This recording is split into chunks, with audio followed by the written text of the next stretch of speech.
Hello बच्चों, कैसे हो आप सब। तो आज हम लोग बेसिक कंसेप्ट ऑफ केमिस्ट्री का बड़ा ही इंपॉर्टेंट लेक्चर जो कि कौन सा है, मोल कॉन्सेप्ट, वो हम लोग पढ़ने जा रहे हैं। बहुत सारे बच्चों को रहता है कि सर मोल कॉन्सेप्ट समझ में नहीं आया, मोल कॉन्सेप्ट समझ नहीं आया। तो आज हम लोग वही टॉपिक पढ़ने वाले हैं। कौन सा? Mole concept. तो अपनी अपनी नोटबुक ओपन कर लो, पहले अच्छे से समझो इसको और उसके बाद अपने अपने नोट्स बनाइएगा। हम बड़ा डिटेल में जाएंगे आज, ठीक है। चलो, तो टॉपिक का नाम क्या है, देखो ध्यान से, मोल कॉन्सेप्ट। ठीक है, बहुत सारी बेसिक चीजों की बातें करेंगे आज हम लोग, है ना। चलो, क्योंकि चैप्टर का नाम ही क्या है, बेसिक कंसेप्ट ऑफ केमिस्ट्री, तो बेसिक तो बात करनी जरूरी है। ओके, अब बात यह है कि मान लो मुझे मार्केट जाके बनाना खरीदने हैं, केले खरीदने हैं, ठीक है। तो जो बनाना मार्केट में मिलते हैं वो कैसे मिलते हैं, डजन्स में मिलते हैं। किसमें मिलते हैं? डजन में। मैं ऐसे तो नहीं बोलूंगा 2 केले दे दो 4, हम लोग किस में खरीदते हैं? डजन में खरीदते हैं। एक डजन में कितना होता है? 1 dozen. 1 dozen is equal to 12 pieces. एक डजन में कितने बनाना आएंगे? 12 बनाना आएंगे, 12 पीसेस आएंगे, ठीक है। यानी उन 12 एंटिटीज को हमने कलेक्टिवली बोल दिया क्या? 1 डजन बोल दिया। क्या बोल दिया उसे? 1 डजन, ठीक है। चलो, अब मान लो हमारे पास 100 केजी है। हमारे पास क्या है? 100 केजी वेट है। उस 100 केजी वेट को कलेक्टिवली हम लोग क्या बोल देते हैं? 1 क्विंटल बोल देते हैं। क्या बोल देते हैं? 1 क्विंटल। जैसे मार्केट से जब हम लोग गेहूं खरीदने जाते हैं बल्क में, ठीक है, तो हम लोग केजी में नहीं जाते हैं। मंडी में जब हम लोग जाते हैं ना, तो हम लोग क्या जाते हैं कि बोरी लेते हैं, और एक बोरी में कितना आता है? 1 क्विंटल आता है। जैसे हमने 5 क्विंटल वीट खरीद लिया या 10 क्विंटल वीट खरीद लिया, तो वहां पे इसके यूनिट कितने हो जाता है? क्विंटल हो जाता है। और 1 क्विंटल में कितने होते हैं? 100 केजी। क्वेश्चन ये उठता है कि सर ये जरूरत क्यों पड़ी, ये 12 पीसेस को 1 डजन बोलने की जरूरत क्यों पड़ी, या 100 केजी को 1 क्विंटल बोलने की जरूरत क्यों पड़ी? वो इसलिए पड़ी ताकि सिंप्लीफाई हो जाए। भाई, हम लोग दुनिया में कोई भी काम चल रहा है वो किस लिए कर रहे हैं? मशीन है। मशीन का डिस्कवरी क्यों हुआ?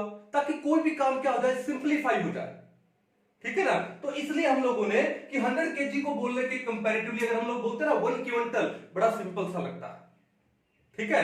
चलो, इसी तरह जैसे ये डजन है, जैसे ये क्विंटल है, वैसे ही एक यूनिट और है। उस यूनिट को हम लोग क्या बोलते हैं? मोल। क्या बोलते हैं उसको? मोल। ओके, तो मोल में कितने एंटिटीज होंगी, कितना नंबर होगा? तो मोल में जो टोटल एंटिटीज होती है वो कितनी होती है? 6.022 into 10 to raise 23। Oh my God, 10 to raise 23।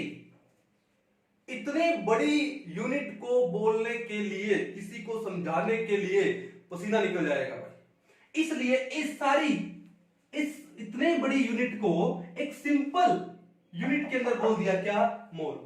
इतनी बड़ी एंटिटी को एक सिंपल यूनिट में बोल दिया क्या? मोल। तो a mole is nothing but a collection of 6.022 into 10 to raise 23 entities.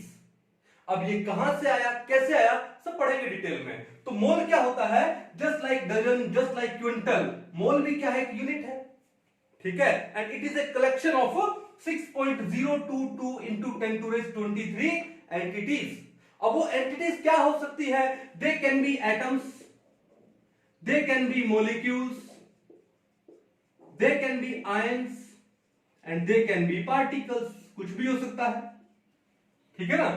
वो माइक्रोस्कोपिक पार्टिकल्स, चाहे वो एटम हो, चाहे वो मॉलिक्यूल हो, चाहे वो आयंस हो, चाहे वो इलेक्ट्रॉन्स हो, चाहे वो प्रोटॉन्स हो, कुछ भी हो, ठीक है। तो ये जो एंटिटी है, इस एंटिटी को हम लोग क्या बोलते हैं? मोल बोलते हैं। क्या बोलते हैं? मोल। तो बात समझ आई? What is a mole? Definition क्या हो जाएगी मोल की? What is a mole? A mole is nothing, a mole is a collection of 6.022 into 10 to raise 23 entities, ठीक है। and these entities can be atoms, these can be molecules, these can be ions और these can be particles। कुछ भी ले सकते हो। अब particles है, आप इलेक्ट्रॉन्स ले सकते हो, आप प्रोटॉन ले सकते हो, आप न्यूट्रॉन्स ले सकते हो, नो प्रॉब्लम। कहानी समझ गए। अब बात ये है मोल हम यूज किसके लिए करते हैं, माइक्रोस्कोपिक पार्टिकल्स के लिए करता है। किसके लिए करते हैं, माइक्रोस्कोपिक पार्टिकल के लिए, मैक्रोस्कोपिक के लिए मोल यूज नहीं करते हैं, ठीक है ना। चलो जैसे मान लो कि हम लोग बनाना लेने गए, हम ऐसे थोड़ी बोलेंगे कि 1 मोल बनाना दे दो, अरे माय गॉड 1 मोल बनाना बहुत ज्यादा हो जाएगा ना। जैसे मान लो ग्लास मार्बल आपने बचपन में बहुत खेला होगा, कंचे बहुत खेले होंगे ना। ओके, आपको पता है कि अगर मैं ग्लास मार्बल्स की बात करूं तो हम लोग किस में लेके आएंगे, डजन में ले आएंगे, 2 डजन ले आएंगे, 3 डजन ले आएंगे, 12, 24, 36 वैसे, ठीक है। लेकिन मैं बोलूं कि मैंने मोल किसके लिया है, मोल मैंने लिया है माइक्रोस्कोपिक पार्टिकल्स के लिए, और ग्लास मार्बल्स है वो तो माइक्रोस्कोपिक नहीं है, वो तो मैक्रोस्कोपिक है। अगर मैं 1 मोल, अगर मैं ले लूं 1 मोल ऑफ ग्लास मार्बल्स, अगर मैं ये ले लूं, आपको पता है कि हम पूरी अर्थ पर एक 5 किलोमीटर की लेयर बन जाएगी, किससे, 1 मोल ऑफ ग्लास मार्बल से। अगर 1 मोल ऑफ ग्लास मार्बल ले लिया ना तो पूरी अर्थ पर एक 5 किलोमीटर की लेयर बन जाएगी। इमेजिन करो इस बात को, कहानी समझ आई। तो ये मोल इतना, ये जो नंबर है ना 6.022 इंटू 10⁻23, ये इतना बड़ा नंबर है, ठीक है, कि अगर इस नंबर के हमने ग्लास मार्बल ले लिए तो पूरी अर्थ पर 5 किलोमीटर की एक थिक लेयर बन जाएगी। तो फिर हम लोग ये मोल इसलिए यूज करते हैं, किसके लिए, सिर्फ माइक्रोस्कोपिक पार्टिकल के लिए। किसके लिए, माइक्रोस्कोपिक पार्टिकल्स के लिए। कहानी समझ आ रही है, कोई दिक्कत नहीं है ना, बेसिक सी बात थी, ठीक है। इसको नोट डाउन कर लो, एक बार मिटा दिया जाए। चलो अब उसके बाद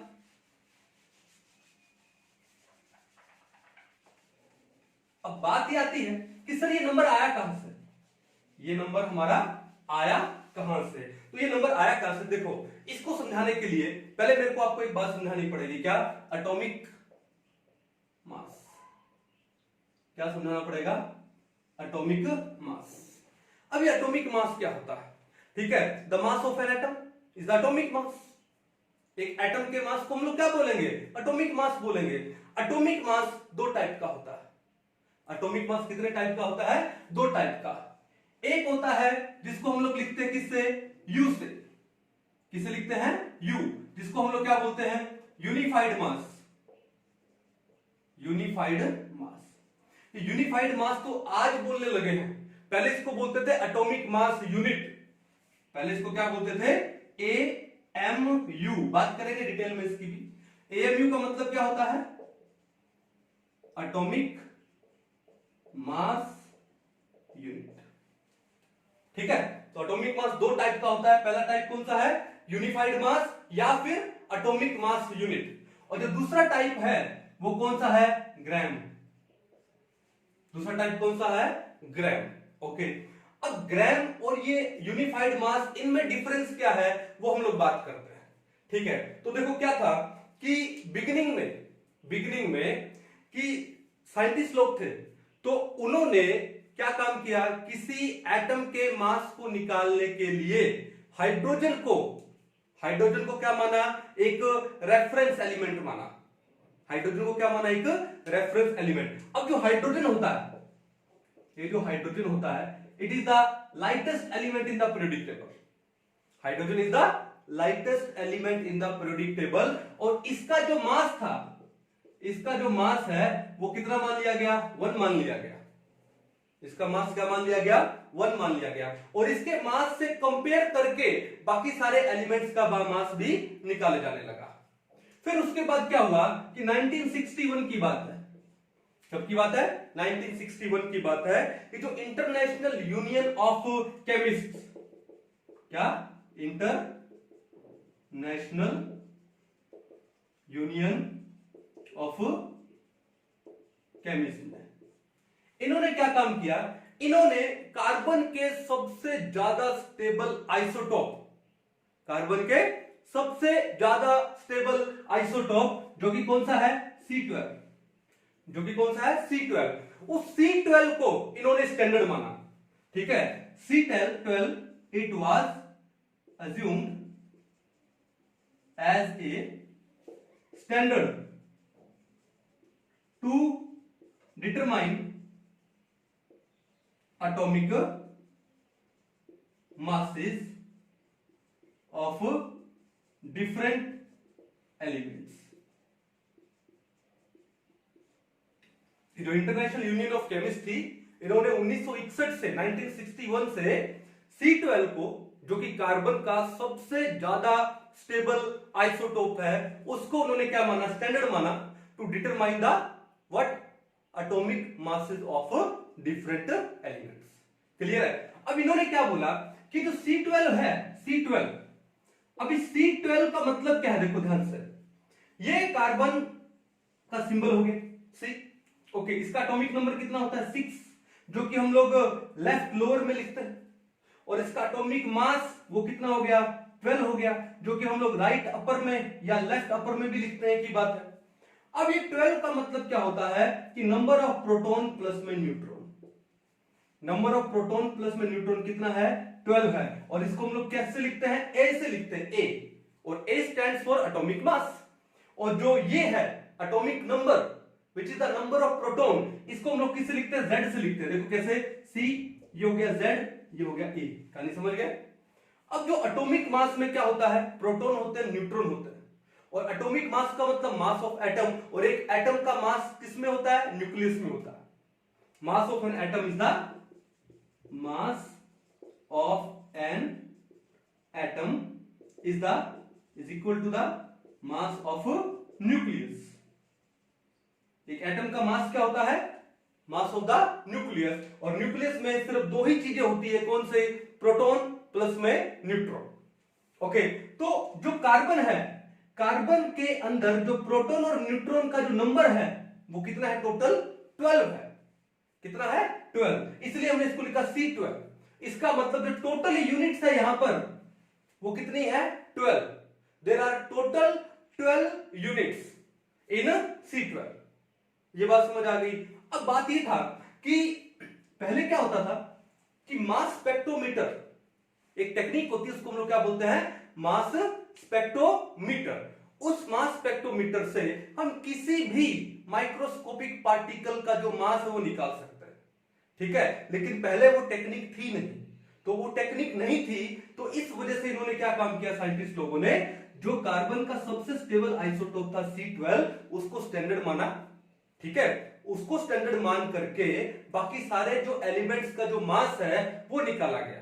इसका मतलब जो पहले जो मास निकाला गया वो मास कौन सा होता था, रिलेटिव मास होता था, रिलेटिव एटॉमिक मास। कौन सा होता था, रिलेटिव एटॉमिक मासेस, ठीक है। और वो स्टैंडर्ड किसको माना गया, C12 को।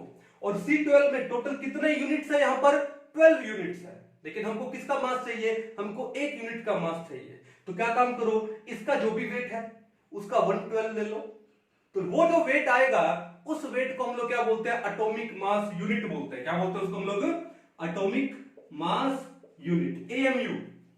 शॉर्ट में क्या लिखते हैं इसको, AMU। What is AMU? It is the atomic mass unit. और इस AMU को नाउअडेज हम लोग इसको किससे लिखते हैं, U से लिखते हैं, and U stands for unified mass. AMU का मतलब क्या होता है, एटॉमिक मास यूनिट, और आजकल हम इसको किससे बोलते हैं, U से। U का मतलब क्या है, यूनिफाइड मास। अब ये एटॉमिक मास यूनिट क्या है, एटॉमिक मास यूनिट क्या है, ये है कि 1/12 मास of 1 atom of C12 isotope, C12 isotope is known as atomic mass unit। Atomic mass unit किसको बोलते हैं, 1/12 मास of 1 atom of C12 isotope. जो C12 है उसके एक एटम का मास ले लिया और उसका 1/12 कर लिया, जो भी मास आया उसको हम लोग क्या बोलते हैं, एटॉमिक मास यूनिट बोलते हैं। क्या बोलते हैं उसे, एटॉमिक मास यूनिट। क्लियर है? अब बात यह है कि अगर हम इसको कैलकुलेट करेंगे कि C12 आइसोटोप के एक एटम का मास अगर हम लोग मास स्पेक्ट्रोमीटर से कैलकुलेट करते हैं तो वो वैल्यू कुछ आती है 1.99 into 10⁻⁻³ ग्राम। कितनी आती है 1.99 इंटू 10⁻⁻23 ग्राम आती है। अब देखो बात यह है कि 1/12 इंटू 1.99 इंटू 10⁻⁻23 ग्राम को जब हम लोग सोल्व करते हैं तो ये वैल्यू हमारे पास कितनी आती है, ये वैल्यू हमारे पास आती है कितनी 1.66056 इंटू 10⁻⁻24 ग्राम। 1.99 इंटू 10⁻⁻23 ग्राम को जब हम लोग 1/12 से मल्टीप्लाई करेंगे तो वैल्यू कितनी आएगी 1.66056 इंटू 10⁻⁻24 ग्राम। और ये किसके इक्वल होता है, ये इक्वल होता है 1 AMU, 1 एटॉमिक मास यूनिट के इक्वल होता है। तो 1 एटॉमिक मास यूनिट किसके इक्वल होता है 1.66056 इंटू 10⁻⁻24 ग्राम को। ठीक है, कोई दिक्कत नहीं है। चलो अब बात यह है ये वैल्यू कैसे आई कि हमने क्या काम किया 1/12 मास लिया किसका ऑफ 1 एटम ऑफ C12।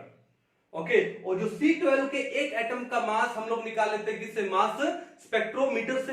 और मास स्पेक्ट्रोमीटर से C12 के एक एटम का मास कितना आता है 1.99 इंटू 10⁻⁻23 ग्राम और उसका 1/12 कर देते हैं तो वैल्यू कितनी आती है 1.66056 इंटू 10⁻⁻24 ग्राम। और वो क्या है आपका 1 एटॉमिक मास यूनिट है। And nowadays atomic mass unit is known as क्या यूनिफाइड मास।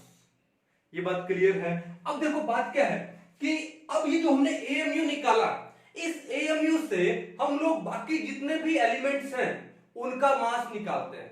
तो उनका मास को हम लोग क्या बोलते हैं रिलेटिव एटॉमिक मास बोलते हैं। क्या बोलते हैं उसको हम लोग रिलेटिव एटॉमिक मास। ठीक है, चलो तो एक बार इसको पॉज करके उतार लीजिए फिर थोड़ा सा हम लोग आगे बढ़ते हैं। देखो चलो तो मैं एक बार इसको मिटा देता हूं। चलो अभी हम लोग बात करेंगे सबसे पहले किसकी हाइड्रोजन की बात कर लेते हैं। तो हाइड्रोजन के एक एटम का मास कितना होता है,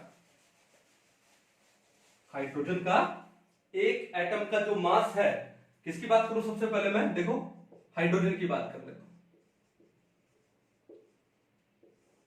ठीक है, तो मास स्पेक्ट्रोमीटर से हाइड्रोजन के जो एक एटम का मास है वो कितना होता है, ये होता है देखो मास ऑफ 1 एटम ऑफ हाइड्रोजन, ये होता है 1.6736 इंटू 10⁻⁻24 ग्राम। हाइड्रोजन के एक एटम का मास कितना होता है 1.6736 इंटू 10⁻⁻24 ग्राम। ये हाइड्रोजन के एक एटम का मास है।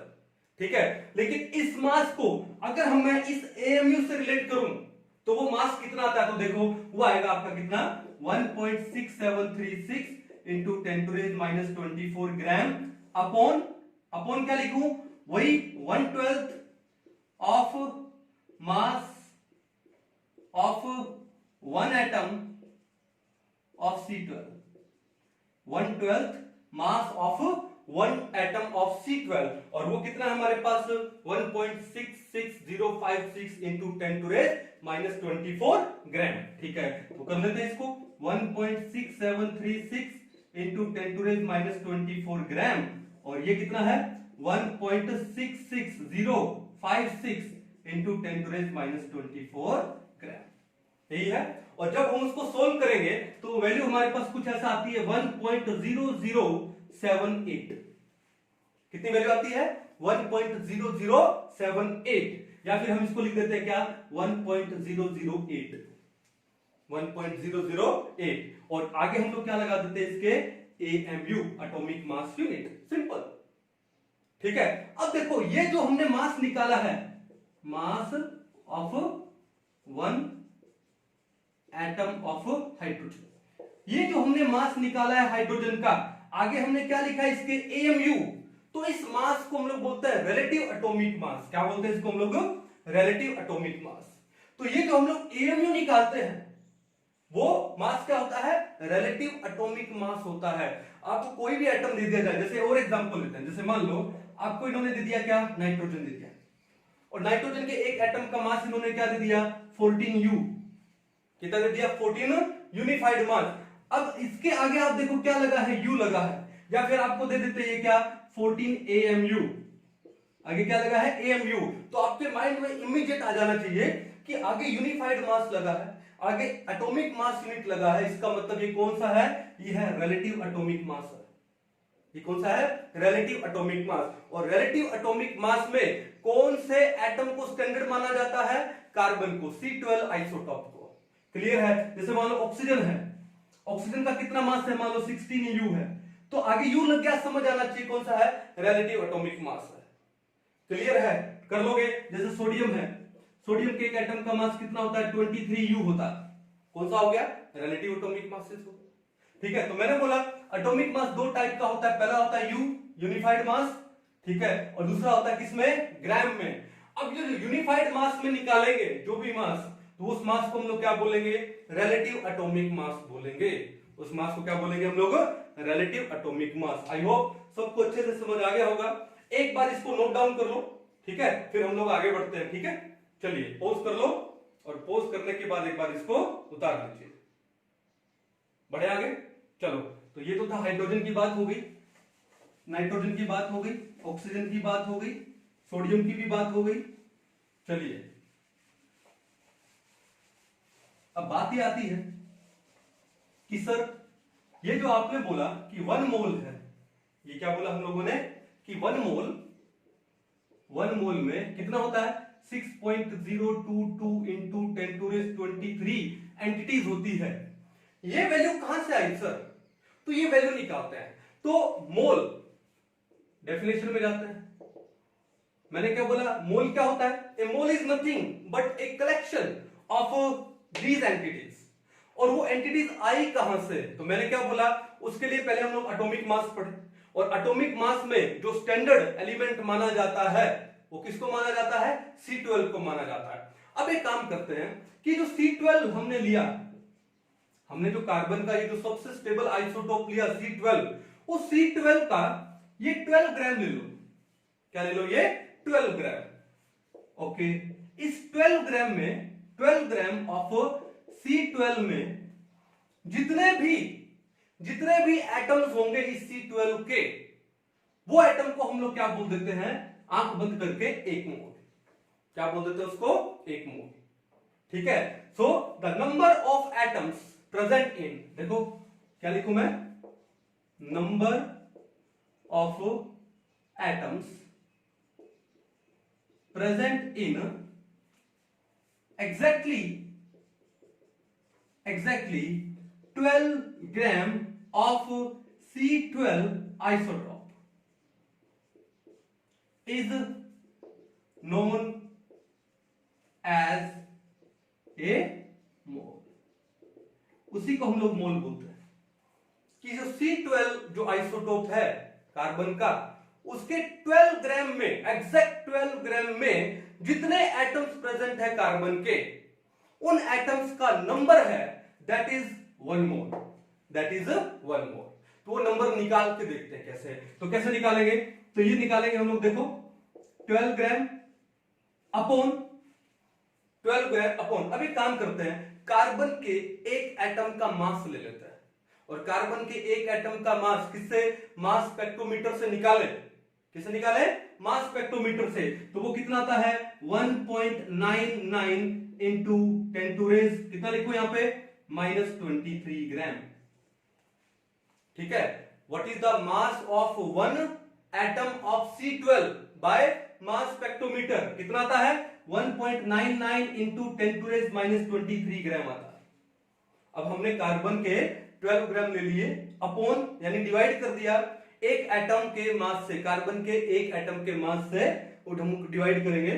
तो जब आप इसको डिवाइड करोगे तो वैल्यू कितनी आएगी, 6.022 इंटू 10 टू रेज 23।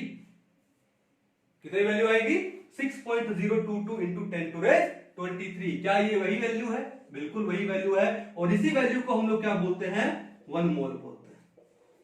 क्या बोलते हैं, 1 मोल। ठीक है, तो ये नंबर आया कहां से कि जो कार्बन का सबसे स्टेबल आइसोटोप है C12, उस C12 के 12 ग्राम में जितने नंबर ऑफ कार्बन एटम्स होंगे, और वो कितने नंबर ऑफ कार्बन एटम्स होंगे, इतने 6.022 इंटू 10 टू रेज 23। इसी नंबर को हम लोग क्या बोलेंगे, 1 मोल बोलेंगे। क्या बोलेंगे उसको, 1 मोल। क्लियर है? तो 1 मोल में हमेशा इतनी एंटिटीज होगी, चाहे वो कोई भी सब्सटेंस क्यों ना हो। ठीक है, कल को ऐसा ना हो कि सर नाइट्रोजन आ जाए तो ये नंबर चेंज होगा, नहीं होगा। नाइट्रोजन है, उसके 1 मोल में भी इतने ही क्या होंगे, एटम्स होंगे नाइट्रोजन के। ऑक्सीजन के 1 मोल में भी इतने ही एटम्स होंगे ऑक्सीजन के। सोडियम के 1 मोल में भी इतने ही एटम्स होंगे सोडियम के। तो 1 मोल कितना होता है, 6.022 इंटू 10⁻23।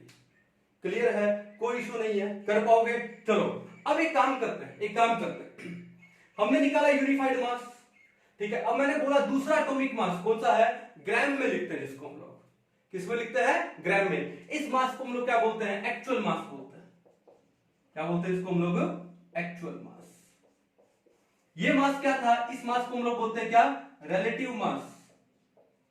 क्या लिखते हैं इसको हम लोग, रिलेटिव मास। अगर मैं एटॉमिक मास यूनिट में ले रहा हूं या यूनिफाइड में ले रहा हूं, यूनिफाइड मास में, तो that is the relative mass. और अगर मैं ग्राम में ले रहा हूं, that is the actual mass, that is the actual mass. Clear बात है? तो देखो ध्यान से, एक्चुअल मास निकालें कैसे, एक्चुअल मास निकालें। एक बार इसको नोट डाउन करो, फिर आगे बढ़ते हैं हम लोग। अब देखो ध्यान से, ये जो 6.022 इंटू 10⁻23, ये इतनी बड़ी वैल्यू है और इतनी इंपॉर्टेंट वैल्यू है कि इसको एक सेपरेट नेम भी दिया गया है। ठीक है, और वो नेम क्या है, एवोगैड्रो नंबर। क्या नेम दिया गया है, एवोगैड्रो नंबर। ठीक है, एक साइंटिस्ट थे एमिडियो एवोगैड्रो, उनके रिस्पेक्ट में इसका नाम दिया गया है क्या, एवोगैड्रो नंबर। ठीक है, ओके। और इसको हम लोग लिखते कैसे, एन। एन का मतलब क्या हो गया, नंबर, एंड इसके सबस्क्रिप्ट में लगा देते हैं हम लोग A, capital A, and A stands for Avogadro. और हम लोग कैपिटल क्यों लगाते हैं, क्योंकि किसी भी नेम को जब हम लोग लिखते हैं तो पहला अल्फाबेट हमेशा कैपिटल आता है, इसलिए। तो जो 6.022 इंटू 10⁻23 ये 1 मोल है, और इसी को हम लोग क्या बोलते हैं, एवोगैड्रो नंबर भी बोलते हैं। इसी को हम लोग क्या बोलते हैं, एवोगैड्रो नंबर। ये बात समझ जाओगे, यानी 1 mole is equal to Avogadro number. ठीक है, एक मोल में कितनी वैल्यू होगी, एवोगैड्रो नंबर जितनी होगी, यानी 6.022 इंटू 10⁻23 होगी। ये बात क्लियर है? अब देखो एक चीज यहां पर नोटिस करो, इन दोनों साइड में हमने निकाला एटॉमिक मास यूनिट, ओके, और वो वैल्यू हमने कैसे निकाली, 112 इंटू 1.99 इंटू 10⁻23 ग्राम। ठीक है ना? अब देखो यहां पर आ जाओ, हमने मोल निकाला, और मोल कैसे निकाला हमने, कि 12/1.99 इंटू 10⁻23 ग्राम। क्या ये और ये एक दूसरे के अपोजिट नहीं है? यहां पर ये था 1.99 इंटू 10⁻23 अपॉन में 12, और यहां है 12 अपॉन में 1.99 इंटू 10⁻23। ठीक है, तो क्या मैं ये नहीं लिख सकता हूं कि अगर ये 12/1.99 इंटू 10⁻23 Na है, कितना है, Na, तो इसका जो रेसिप्रोकल है, इसका जो उल्टा है, वो क्या हो गया, 1/Na। क्या हो गया, 1/Na। तो क्या मैं लिख दूं कि जो 1 AMU है, 1 AMU क्या लिखूं, ये लो, 1 AMU is equal to 1/Na, 1/Na। ठीक है, चलो 1/Na कितना है, Na का वैल्यू कितना है, 6.022 इंटू 10⁻23। जब आप इसको सोल्व करोगे ना, 1/6.022 इंटू 10⁻23 को सोल्व करोगे तो आपके पास वैल्यू कितनी आएगी, वो वैल्यू आएगी 1.66056 इंटू 10⁻24। ये वैल्यू आएगी आपके पास, यानी यही वैल्यू आपके पास आने वाली है, 1.66056 इंटू 10⁻24। तो सिंपल सी बात है याद रखने वाली कि 1 atomic mass unit is the reciprocal of Avogadro number. Avogadro number का क्या कर दो, रेसिप्रोकल कर दो, तो वो क्या हो जाता है, एटॉमिक मास यूनिट हो जाता है, यानी 1 AMU is equal to 1/Na। Simple, कर पाओगे, कोई दिक्कत नहीं है, इजी सा था। चलो आगे बढ़े थोड़ा सा हम लोग। चलिए हम लोग बात कर रहे थे किसकी, एक्चुअल मास की, कि सर एक्चुअल मास कैसे निकालें।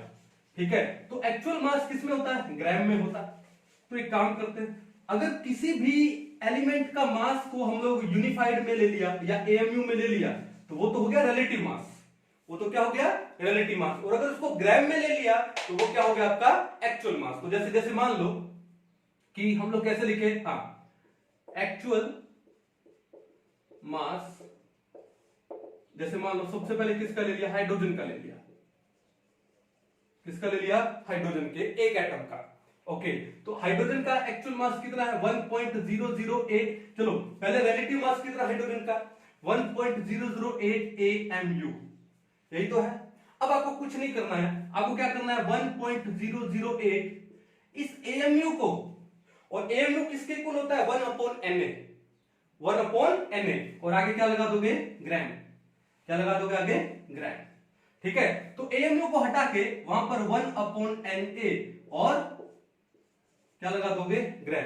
अब ये जो मास आया वो किस में आया, ग्राम में आया। This is known as what, actual mass. चलो सॉल्व करते हैं। 1.008 इंटू 1/Na कितना है 6.022 इंटू 10⁻23, या फिर AMU की जगह आप डायरेक्ट भी लगा सकते हो क्या 1.66056 इंटू 10⁻24 ग्राम, ये डायरेक्ट भी लगा सकते हो। ठीक है, जब आप इसको सोल्व करोगे, तो वैल्यू कितनी आएगी 1 पॉइंट कितना 67 कुछ 36 इंटू 10⁻24 ग्राम आएगी। 1.6736 इंटू 10⁻24 ग्राम आएगी। और ये क्या है, this is the mass of one atom of hydrogen, और ये मास कौन सा आपका मास है, and this is the actual mass. This is the actual mass, किसमें लिया हम लोगों ने, ग्राम में लिया। अब AMU में नहीं लिया। अगर हम लोग बिगिनिंग में लिख दें मास के आगे AMU, तो वो तो हो जाता है कौन सा, रिलेटिव मास हो जाता है। और अगर हम ग्राम में लगाते हैं तो वो कौन सा मास हो जाता है, एक्चुअल मास हो जाता है। कौन सा मास हो जाता है, एक्चुअल। कोई दिक्कत नहीं है, पक्का। चलो अब उसके बाद बड़ा इंपॉर्टेंट आता है कौन सा, मोलर मास। कौन सा आता है, मोलर मास। तो एक बार इसको मिटा दिया जाए तो एटॉमिक मास आपको समझ आ गया। एटॉमिक मास को दो टाइप से लिख सकते हैं, एक तो यूनिफाइड मास से, या फिर एटॉमिक मास यूनिट से, एक ही बात है। दूसरा कौन सा, ग्राम से। अगर मैं यूनिफाइड मास या एटॉमिक मास यूनिट से लिखता हूं that is known as what, relative mass. और अगर मैं ग्राम में लिखता हूं that is known as what, actual mass. ठीक है ना। ओके, अब AMU, भाई मास के आगे अगर मैं AMU लगा दूं तो रिलेटिव मास है, और अगर मैं AMU नहीं लगाऊं, उसको सोल्व कर लूं, ग्राम में निकाल दूं, that is known as what, actual mass. Clear है। तो आई होप ये आपको क्लियर हुआ होगा। अब उसके बाद थोड़ा सा आगे बढ़ते हैं, किसके अंदर, हम लोग चलते हैं किसमें, मोलर मास में, क्योंकि हमको किसके बारे में पढ़ना है, मोल के बारे में पढ़ना। अब मोल के बारे में थोड़ी सी हमारी इंफॉर्मेशन गैदर हो गई है कि एक मोल में कितने नंबर होता है, एवोगैड्रो नंबर होता है 6.022 into 10⁻23। Okay, atomic mass unit पता लग गया। एटॉमिक मास यूनिट को अगर मैं मोल के साथ, एवोगैड्रो नंबर के साथ रिलेट करूं तो 1 atomic mass unit is equal to 1/Na। तो दो तीन बातें जो हमने भी गैदर की वो लिख लेते हैं। क्या है कि 1 एटॉमिक मास यूनिट या फिर 1 यूनिफाइड मास कितना है 1/Na। कितना है 1/Na। ठीक है। चलो, और ये वैल्यू किसके इक्वल है, 1 किसके इक्वल है बताओ, 1.66056 इंटू 10⁻24 ग्राम। क्लियर है। दूसरा हमने क्या निकाला कि जो एवोगैड्रो नंबर है Na कितना है 6.022 इंटू 10⁻23, हमने ये निकाला। अब बात यह है कि एक चीज और निकालते हैं यहां पर हम लोग, वो क्या निकालेंगे, एवरेज एटॉमिक मास। बड़ा इंपॉर्टेंट है पहले। ठीक है, तो क्या है ये, एवरेज एटॉमिक मास। ठीक है। अब ये एवरेज एटॉमिक मास लेने की क्या जरूरत पड़ी, तो बात ये है कि नेचर में, या फिर मैं बोलूं कि जो नेचुरली अकरिंग एलिमेंट्स होते हैं वो आइसोटोप की फॉर्म में मिलते हैं। जो नेचुरली अकरिंग एलिमेंट्स होंगे वो आइसोटोप की फॉर्म में मिलते हैं। फॉर एग्जांपल अगर मैं क्लोरीन की बात करूं, किसकी बात करूं, क्लोरीन की, तो क्लोरीन के दो आइसोटोप है। कौन कौन से, एक तो है Cl35 और एक है Cl37। क्लोरीन के दो आइसोटोप है, एक तो है जिसका वेट कितना है 35u और एक जिसका वेट कितना है 37u। अब बात यह है कि जो दोनों जो आइसोटोप है वो नेचर में 3:1 की रेशो में मिलते हैं। किस रेशो में मिलते हैं? 3:1 की रेशो में। यानी ये वाला मिलता है आपको 75% और ये वाला मिलता है आपको कितना? 25%। यानी 3:1 की रेशो में हो गया। ठीक है, तो फिर जब ये 3:1 की रेशो में मिलेंगे तो कौन सा मास हम लेंगे? 37 वाला लेंगे या 35 वाला लेंगे? ना, दोनों में से कोई नहीं लेंगे। फिर हम लोग क्या लेंगे? यहां पर एवरेज एटॉमिक मास लेंगे। क्या लेंगे हम लोग यहां पे? एवरेज एटॉमिक मास। अभी एवरेज एटॉमिक मास निकालेंगे कैसे? देखो, एवरेज एटॉमिक मास या एवरेज एटॉमिक वेट कैसे निकालते? देखो कि ये कितना पार्ट मिला इसका? 3, तो 3 इंटू में इसका वेट कितना है? 35। ओके, प्लस इसका पार्ट कितना है? 1 इंटू में 37 अपॉन में क्या हो जाएगा? 3+1 अपॉन में क्या हो जाएगा? 3+1। सोल्व कर लेते हैं। 35 को जब 3 से मल्टीप्लाई करेंगे कितना आएगा? 105। 37 को 1 से करेंगे 37 अपॉन में कितना हो गया? 4। 105 प्लस में 37 कितना होता है? 142 अपॉन में कितना हो गया? 4। और जब इसको सोल्व करते हैं तो वैल्यू आती है 35.5 और आगे हमने क्या लगा दिया? यू, यूनिफाइड मास। तो जो क्लोरीन है, क्लोरीन उसका जो एवरेज एटॉमिक मास है वो कितना होता है? 35.5 यू होता है। ठीक है, 35.5 यू। कहानी समझ आ गई कि ये पॉइंट्स में क्यों आया? क्यों? क्योंकि नेचर में ये आइसोटोप फॉर्म में मिलता है और आइसोटोप फॉर्म अच्छी खासी मिलती है इसकी 37 वाली। कितनी? 25%। And not only this, carbon भी आइसोटोपिक फॉर्म में मिलता है। ठीक है, सोडियम भी आइसोटोपिक फॉर्म में मिलता है। बहुत सारे ऑक्सीजन भी आइसोटोपिक फॉर्म में मिलता है। हाइड्रोजन का भी आइसोटोप है, प्रोटियम, ड्यूटेरियम, ट्रिटियम। कहानी समझ आ गई ना? तो उस कंडीशन में हम लोग क्या निकालते हैं? एवरेज एटॉमिक मास निकालते हैं। ठीक है, तो एक बार इसको नोट डाउन कर लो। एक काम करते हैं, एक क्वेश्चन करते हैं इससे रिलेटेड। अब देखो हमारे सामने एक क्वेश्चन है कि इसके ऊपर एवरेज एटॉमिक मास के ऊपर क्या कि boron has 2 isotopes B10 and B11। Boron के 2 आइसोटोप होते हैं, एक होता है B10 और एक कौन सा होता है? B11। Okay, the average atomic mass of boron is found to be 10.80 unified mass. Calculate the percentage of abundance of these isotope. हमको इनका परसेंटेज निकालना है, तो बड़ा सिंपल सा करते हैं, देखो ध्यान से। ओके, तो कैसे करेंगे हम लोग? देखो, तो एवरेज एटॉमिक मास, एवरेज एटॉमिक मास कैसे निकालते थे बताओ? ठीक है, अब यहां पर आपको दिया कितना? ये 10 वाला और ये कितना दिया है? 11 वाला। मान लो कि ये जो 10 वाला है उसका परसेंटेज है x, तो ये हो गया x इंटू में 10 प्लस, और ये जो 11 वाला है तो उसका परसेंटेज फिर कितना रह गया? 100 माइनस x रह गया। तो ये आपका हो गया कितना? 100 माइनस x इंटू में 11 इंटू में क्या हो गया? 11। ये बस समझ आ गई। अपॉन अपॉन, तो टोटल परसेंटेज कितना हो गया? अपॉन। ठीक है, अपॉन कितना ले लूं? 100 ही ले लूं। ये लो, अपॉन में ले लिया हम लोगों ने यहां पे कितना? 100। ये बात क्लियर है। अब एवरेज एटॉमिक मास कितना है हमारे पास? ये है 10.80। कितना है? 10.80। अब इसको सोल्व कर लेते हैं और x का वैल्यू निकाल लेते हैं। कैसे निकालेंगे? ये कितना आएगा? 10x प्लस, अब ये कितना आएगा? 100 माइनस x इंटू 11। तो 100 को पहले 11 से मल्टीप्लाई करो, कितना आएगा? ये आएगा 1100 माइनस में 11x अपॉन में कितना आया? 100। अब बताओ 10x माइनस में 11x कितना आता है? माइनस का x आता है। कितना आता है? माइनस का x। तो ये हो गया आपके पास क्या? माइनस का x और प्लस में कितना बचा यहां पे? 1100 अपॉन में कितना है? 100। अपॉन में कितना है? 100 और यहां पर ये कितना है? ये है 10.80। अब ये डिवाइड में 100 तो यहां पे आके मल्टीप्लाई में हो जाएगा, तो कितना आएगा? ये आएगा 1080 इज इक्वल टू 1100 माइनस में क्या हो गया? x। अब ये जो 1100 यहां पे प्लस का है, यहां पर आके क्या होने वाला है? माइनस का होने वाला है। तो क्या आएगा? 1080 माइनस में 1100 इज इक्वल टू माइनस का x। 1080 में से 1100 माइनस करोगे तो कितना आएगा? माइनस का 20। Is equal to minus x, minus से माइनस कैंसिल आउट हुआ तो x का वैल्यू कितना आया 20 आया, x का वैल्यू कितना आया 20। x किसको माना था हमने B10 को, तो जो भैया percentage of B10 which is equal to x कितना है 20% आया। तो फिर जो परसेंटेज ऑफ B11 कितनी निकाली थी हमने 100 माइनस x कितना आ गया 80%। और हमको क्या निकाला था परसेंटेज अबंडेंस निकालना था, तो जो B10 है उसका परसेंटेज है 20% और जो B11 है उसका परसेंटेज कितना है 80% है। कर पाओगे कोई दिक्कत नहीं है।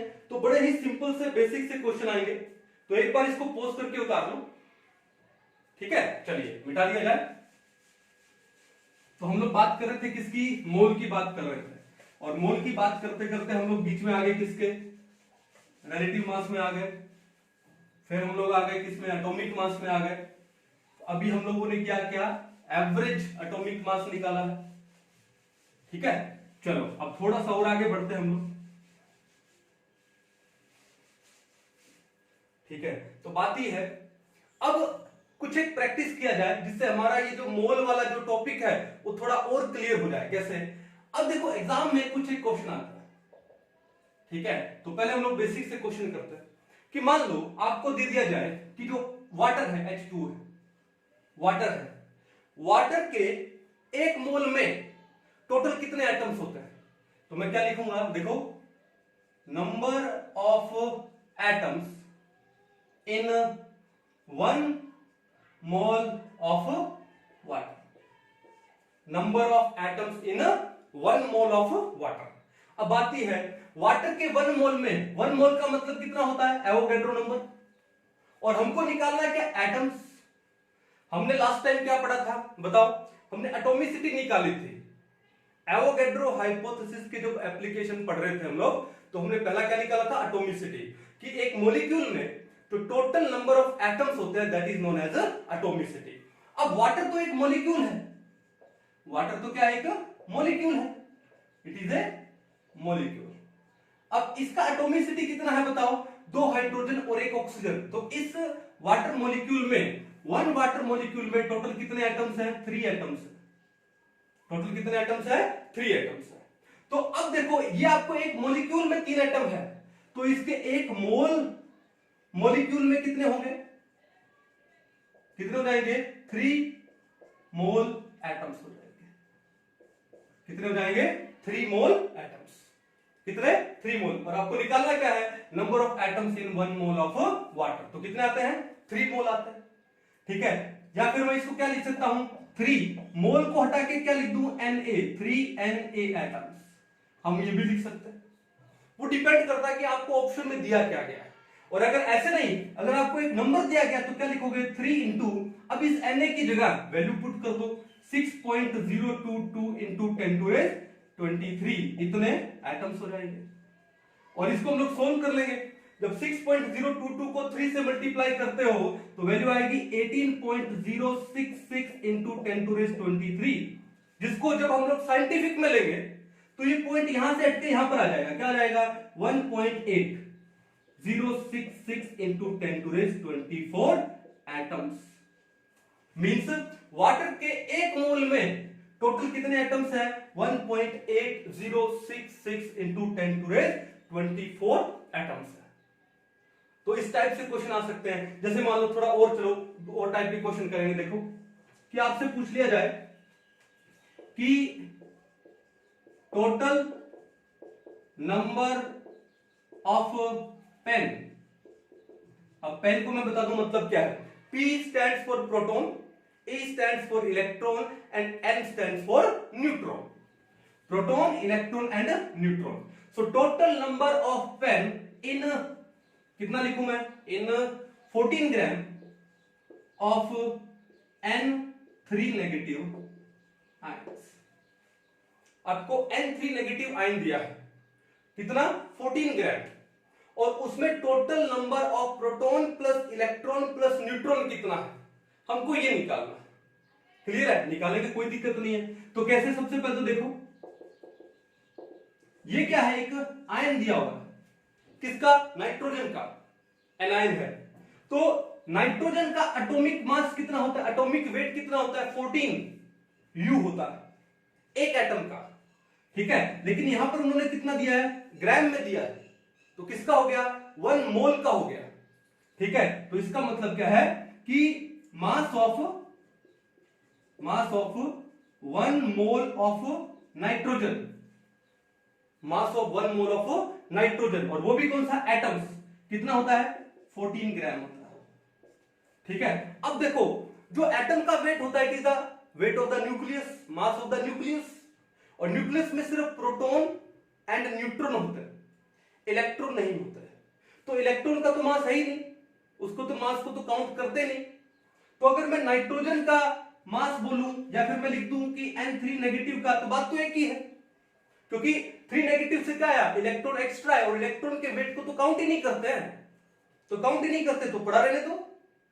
क्लियर है, ओके। अब बात यह है कि 14 ग्राम N3 नेगेटिव देने का मतलब क्या दिया इन्होंने, 1 मोल दिया है, कितने दिए हैं, 1 मोल N3 नेगेटिव आयंस दिए। क्लियर है। अब देखो यहां पर कि जो नाइट्रोजन है उसमें टोटल प्रोटॉन कितने होते हैं, नाइट्रोजन में टोटल प्रोटॉन कितने होते हैं, तो देखो 7 14 ये लिखते हैं हम लोग, इसका जो सिंबल है नाइट्रोजन का वो क्या है, N है, और इसका जो रिप्रेजेंटेशन करेंगे एटम का तो ऐसे करेंगे 7N14। ये 7 क्या है, नंबर ऑफ प्रोटॉन, और अगर ये नाइट्रोजन न्यूट्रल एटम होता तो number of proton number of electron के इक्वल होता, ठीक है। और ये 14 क्या है, इसका number of proton plus number of neutron. अब इसका मतलब कि नाइट्रोजन में 7 तो प्रोटॉन है और 7 ही क्या है, न्यूट्रॉन है। अब कहानी आती है किसकी, इलेक्ट्रॉन की, किसकी कहानी आती है, इलेक्ट्रॉन की। अब देखो अगर ये न्यूट्रल एटम होता तो 7 प्रोटॉन है, इसका मतलब 7 इलेक्ट्रॉन होते, लेकिन ये न्यूट्रल नहीं, ये आयन है N3 नेगेटिव, तो 7 इलेक्ट्रॉन प्लस में 3 नेगेटिव, यानी 3 इलेक्ट्रॉन और आ गए। नेगेटिव चार्ज किसका होता है, इलेक्ट्रॉन का होता, तो 7 प्लस 3 कितना हो गया, 10 हो गए, तो इलेक्ट्रॉन का नंबर यहां पर कितना है, 10 है, कितना है, 10 है। लेकिन ये तो एक एटम की बात हो रही है, लेकिन हमारे पास क्या है, हमारे पास 1 मोल है, क्योंकि इन्होंने कितना दिया है, 14 ग्राम दिया है, और 14 ग्राम में हमारे पास 1 मोल नाइट्रोजन ये आयंस आ गए। क्लियर है, ओके। तो ये जो प्रोटॉन आएगा 7, तो 7 क्या आएगा, मोल आएगा, 7 क्या आएगा, मोल, ये भी 7 क्या हो गया, मोल, ये 10 क्या हो गया, मोल, और मोल को हम लोग क्या लिखते हैं, एवोगैड्रो नंबर, यानी ये आपके पास कितना हो गया, 7Na, ये हो गया 7Na, और ये भी कितना हो गया, 10Na। अब इन तीनों को ऐड कर लो, 7 + 7 14, 14 और 10 कितने हो गए, 24। तो जो टोटल पेन आ जाएंगे हमारे पास, टोटल जो पेन आ जाएंगे कितना आ जाएगा, 24Na, कितना आ जाएगा, 24Na, यानी कि जो 14 ग्राम ऑफ N3 नेगेटिव में टोटल 24Na प्रोटॉन प्लस में इलेक्ट्रॉन प्लस में न्यूट्रॉन है। अब इसको आगे फर्दर सोल्व कर सकते हो, अगर आपको एग्जाम में दिया है तो क्या लिखोगे, 24 इंटू Na कितना होता है, 6.022 इंटू 10⁻23, फर्दर सोल्व कर सकते हो, ठीक है। कितना आ जाएगा, ये कुछ नियर अबाउट आ जाएगा, कितना 144 इंटू 10⁻23, या फिर 1.44 इंटू 10⁻25। कहानी समझ आ गई, कोई इशू नहीं है, ठीक है। चलो एक बार इसको नोट डाउन कर लो, फिर हम लोग आगे बढ़ते हैं। मिटा दिया जाए, चलो। बड़ा ही इंटरेस्टिंग टॉपिक है ये, ओके। मैं डिफरेंट एग्जांपल लेके कोशिश करूंगा आपको समझाने की।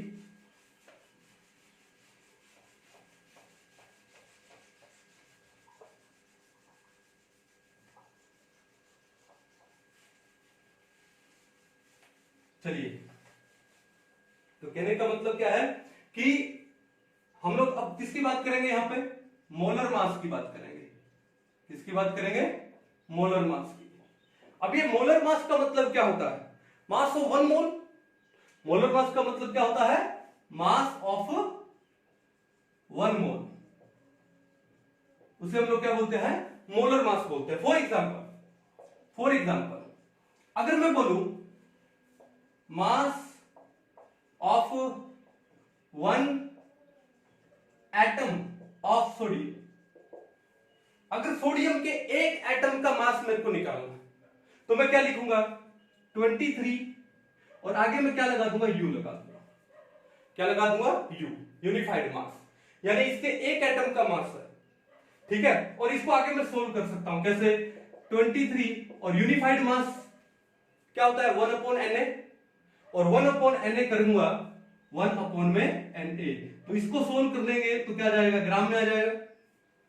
ये एक एटम का मास है सोडियम के, लेकिन हमको क्या निकालना है मोलर मास, तो मैं क्या लिखूंगा मास ऑफ 1 मोल ऑफ सोडियम।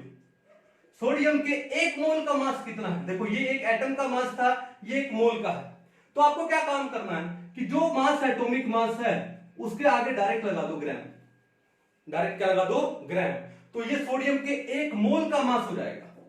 और उसमें कितने सोडियम एटम्स होंगे, उसमें total Na number of sodium atoms होंगे, कितने Avogadro number of sodium atoms होंगे। कहानी क्लियर है, या फिर मैं क्या लिख दूं और mass of Na sodium atoms कितना आता है 23 ग्राम आता है। तो मोलर मास का मतलब क्या है कि मास ऑफ 1 मोल, 1 मोल यानी एवोगैड्रो नंबर, यानी जितने एवोगैड्रो नंबर है उसमें चाहे वो एटम्स है या फिर मॉलिक्यूल्स है उनका मास, उसको हम लोग क्या बोलते हैं मोलर मास। यानी जो भी एटॉमिक मास हो उसके आगे क्या लगा दो ग्राम लगा दो, 1 मोल का मास हो जाएगा। ठीक है, अब जैसे देखो ध्यान से, ये क्वेश्चन बड़ा पॉपुलर एग्जाम में क्या है, देखो मास ऑफ 1 मॉलिक्यूल ऑफ वाटर, कि वाटर के एक मॉलिक्यूल का मास कितना होगा, एक मॉलिक्यूल का मास। ठीक है, तो आप क्या देखोगे हाइड्रोजन के एक एटम का मास एक होता है तो 2 का हुआ 2, और ऑक्सीजन के एक एटम का मास होता है 16, टोटल कितना हो गया 18। आपसे पूछा है सिर्फ एक मॉलिक्यूल का मास, तो जो भी मास आया 18 उसके आगे क्या लगा दोगे यू लगा दोगे या AMU लगा दोगे, तो वो एक मॉलिक्यूल का मास हो जाएगा। और अगर आपको इसको कैलकुलेट करना है फर्दर तो 18 इंटू 1 में Na क्या जाएगा ग्राम। चलो इसको सोल्व करते हैं, यह आएगा आपका 18 इंटू 1/6.022 इंटू 10⁻23, तो 18/6 कितना होता है 3, और ये 6.022 है तो 3 से थोड़ा सा कम आएगा, तो वैल्यू आएगी कुछ 2.99 इंटू 10⁻23 ग्राम। कितनी value I 2.99 into 10 to raise minus 23 gram. It is the mass of one molecule of water.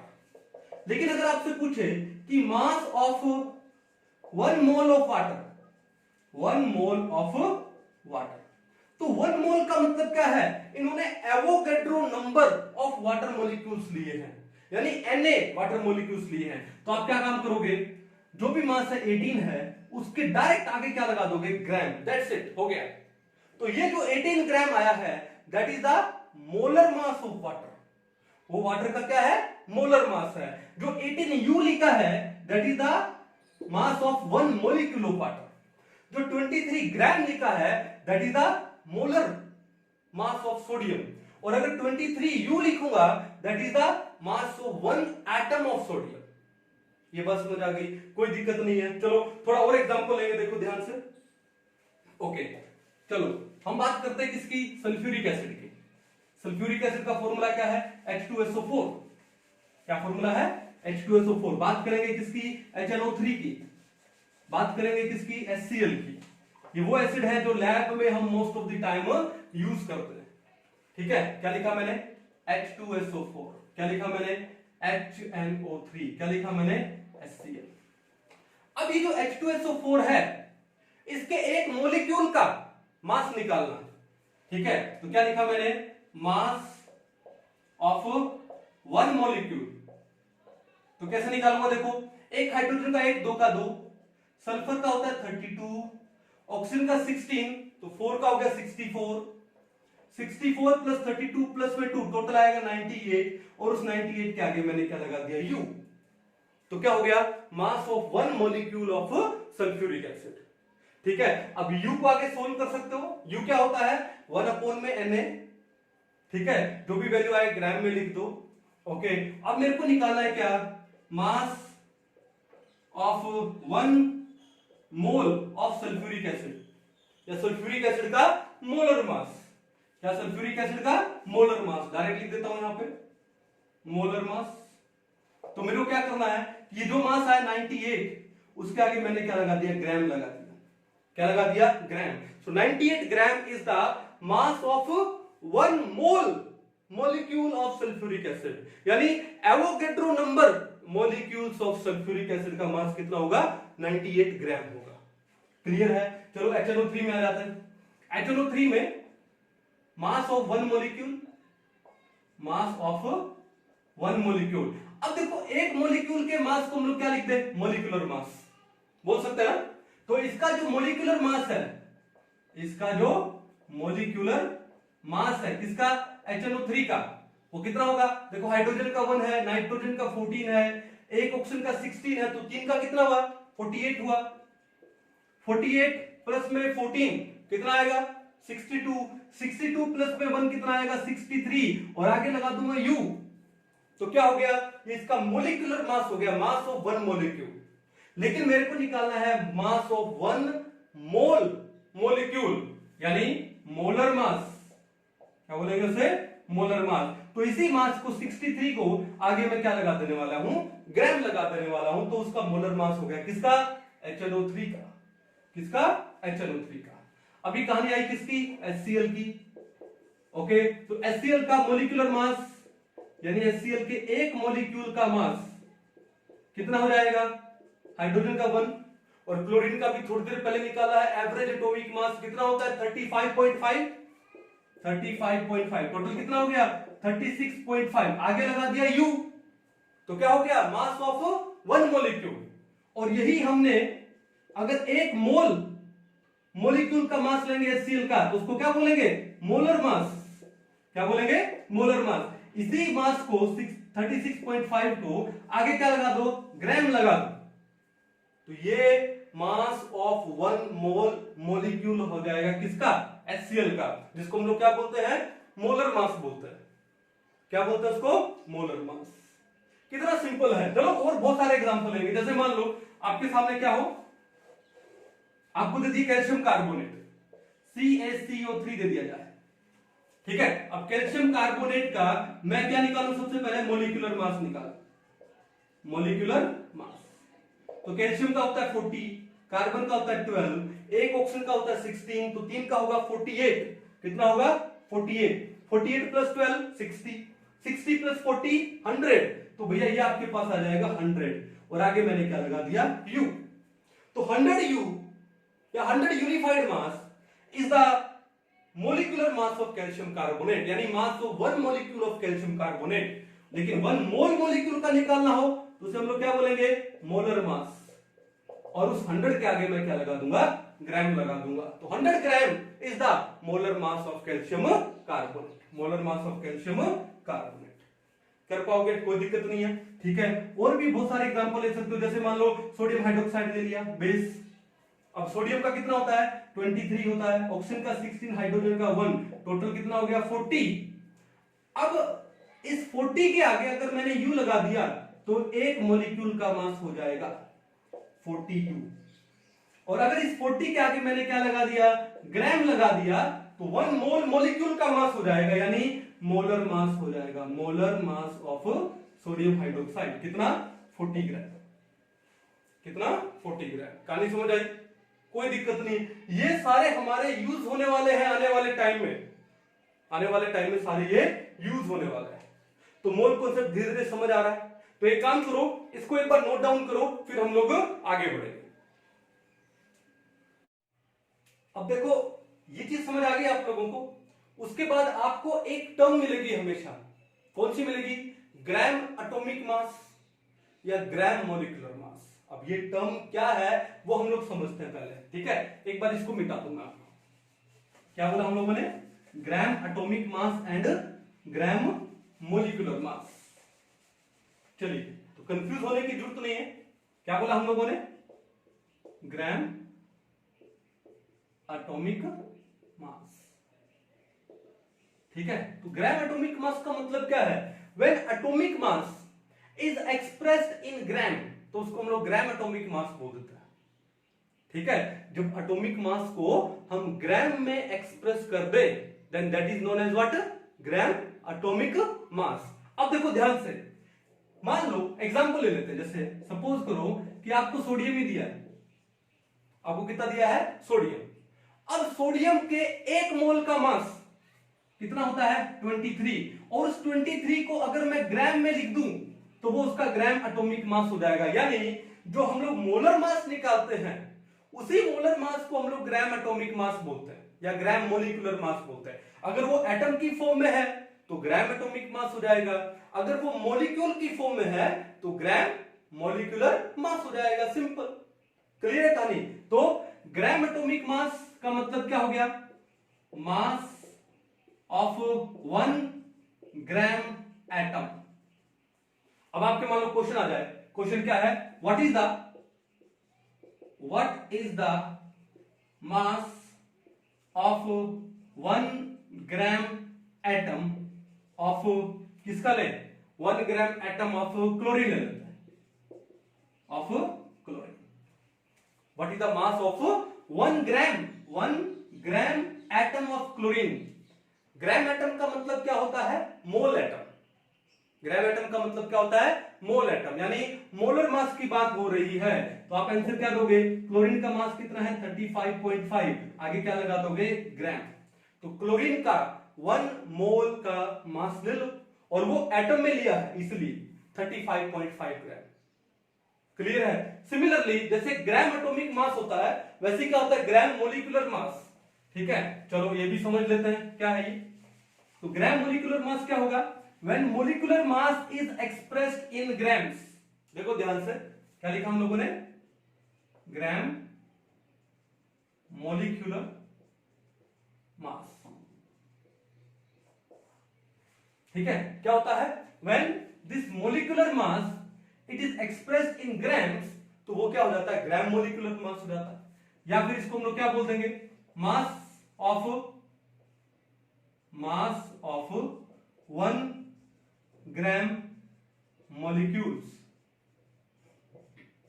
1 gram molecule के मास को ही हम लोग क्या बोलते हैं, ग्राम मोलिकुलर मास बोलते हैं। जैसे मान लो आपसे क्वेश्चन आ जाए, व्हाट इज द, जैसे यहां पे क्या लिखा, what is the mass of 1 gram atom, यहां पर आ जाए what is the mass of 1 gram molecule of chlorine.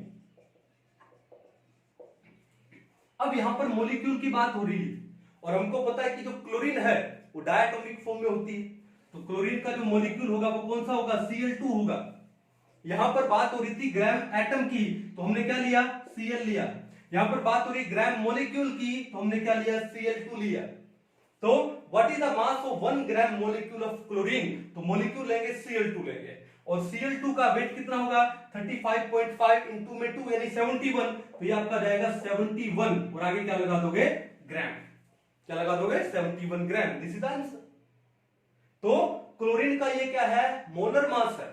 तो मोलर मास को ही हम लोग क्या बोलते हैं, ग्राम मोलिकुलर मास बोलते हैं। Molecular mass is expressed in grams. Gram molecular mass बोलो या मास ऑफ 1 ग्राम मोलिक्यूल्स बोलो या फिर ग्राम एटॉमिक मास बोलो या फिर मास ऑफ 1 ग्राम एटम बोलो, एक ही बात है। या एटॉमिक मास इन ग्राम, मोलिकुलर मास इन ग्राम। कहानी समझ आ रही है, कोई दिक्कत नहीं है ना। चलो तो इसको एक बार नोट डाउन कर लीजिए और फिर हम लोग आगे बढ़ेंगे। ठीक है, चलिए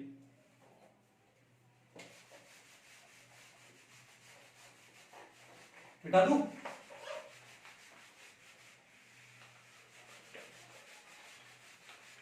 अब उसके बाद कुछ एक फॉर्मूलाज हम लोग पढ़ते हैं to find the number of moles, क्योंकि कहानी चल रही थी नंबर ऑफ मोल्स की।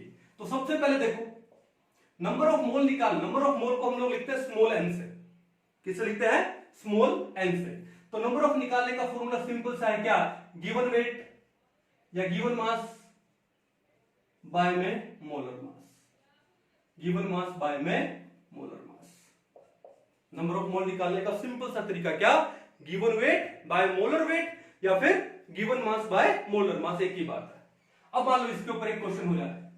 क्वेश्चन क्या है, आपसे पूछ लिया जाए कि number of moles in 60 gram NaOH, ये पूछा जाए कि आपको 60 ग्राम NaOH दे दिया, उसमें टोटल नंबर ऑफ मोल्स निकालना है, तो निकाल लेंगे, सिंपल सा, ये तो क्लास 7-8 का है। क्या नंबर ऑफ मोल कैसे निकालते हैं? Given weight. अब गिवन वेट कितना है? 60, और मोलर वेट NaOH का मोलर वेट निकाल लो। सोडियम का 23, ऑक्सीजन का 16, हाइड्रोजन का 1, टोटल कितना हो गया? 40, और आगे लगा दो ग्राम, तो ये हो गया मोलर वेट। एक मोल का वेट तो 60 बाई कितना हो गया? 40, यानी 1.5 मोल्स होंगे। कितने होंगे? 1.5 मोल्स। कोई दिक्कत नहीं है, सिंपल सा था। तो नंबर ऑफ मोल कैसे निकालते हैं? गिवन वेट बाय में मोलर वेट निकालते हैं। ठीक है, चलो अब दूसरा तरीका देखो। दूसरा तरीका, अगर आपको वॉल्यूम दिया हो, अगर आपको क्या दिया हो? वॉल्यूम। जब हम लोग गैसियस वॉल्यूम का लॉ पढ़ रहे थे, गेल-लुडैक लॉ, तो हमने क्या बोला कि जो वॉल्यूम है उसको हम लोग रिलेट कर सकते हैं किससे? नंबर ऑफ मोल्स से। किससे कर सकते हैं? नंबर ऑफ मोल्स से। ठीक है, दूसरा क्या है? एट एसटीपी, ये कंडीशन याद रखना, एसटीपी पे। एट एसटीपी, मान लो आपको किसी गैस का वॉल्यूम दिया है लीटर में, ठीक है, if V liter of a gas is given, ठीक है, V लीटर दिया है गैस का, कब? एसटीपी पे। तो नंबर ऑफ मोल कैसे निकालते हैं? वॉल्यूम गिवन किसमें? इन लीटर्स, अपॉन में 22.4, क्योंकि हमको मालूम है कि एसटीपी पे किसी भी गैस का 1 mole is equal to 22.4 litre. तो अगर मान लो कि सपोज करो कि, चलो क्वेश्चन लिखते हैं। क्वेश्चन क्या है? Number, find the number of moles in 5.6 litre oxygen at STP. आपको 5.6 लीटर ऑक्सीजन दिया है एट एसटीपी पे, और आपसे बोला है इसके नंबर ऑफ मोल्स निकालो। तो कैसे निकालोगे नंबर ऑफ मोल्स? सिंपल है, एसटीपी इन्होंने बोल ही दिया है तो घबराने की जरूरत है नहीं। तो नंबर ऑफ मोल कैसे निकालते हैं? वॉल्यूम गिवन इन लीटर कितना दिया है? 5.6, ओके, और एक मोल में कितना वॉल्यूम होता है? 22.4 लीटर होता है। तो 5.6 बाय 22.4 कितना जाएगा? यह जाएगा 1/4, यानी 0.25 मोल्स होंगे। किसके? ऑक्सीजन के। किसमें? 5.6 लीटर ऑफ ऑक्सीजन में। यानी आप नंबर ऑफ मोल को वॉल्यूम से भी रिलेट कर सकते हो। तो अगर आपको वॉल्यूम दिया गया है, नंबर ऑफ मोल निकालना है, तो ये तरीका भी आप निकाल सकते हो। ठीक है, कहानी समझ आ रही है? कोई दिक्कत नहीं है ना? इसको नोट डाउन कर लो एक बार अच्छे से। उसके बाद अगर मान लो आपको मोल पार्टिकल्स दिए गए, आपको क्या दिए गए हैं? मोल पार्टिकल्स निकालने हैं आपको। ठीक है, मोल पार्टिकल्स निकालना है। ठीक है, तो उसको निकालने का सिंपल सा तरीका क्या है कि अगर आपको नंबर ऑफ पार्टिकल्स दे दिए जाए, क्या? n, उसको एवोगैड्रो नंबर से डिवाइड कर दो, तो क्या आ गया? मोल पार्टिकल्स आ गया। कितना आ गया? मोल पार्टिकल्स। क्लियर है? अगर आपको n पार्टिकल्स दिए हैं और आपको उसके नंबर ऑफ मोल्स निकालने हैं, तो कैसे करोगे? उस n को एवोगैड्रो नंबर से डिवाइड कर दो, तो मोल पार्टिकल्स आ जाएंगे। ठीक है, कितने हो गए? 3। उसके बाद नंबर 4 पे, अब ग्राम एटम की तो बात हो ही चुकी है। ठीक है, तो 1 gram atom is equal to 1 mole atom. Gram atom का मतलब क्या होता है? मोल एटम होता है।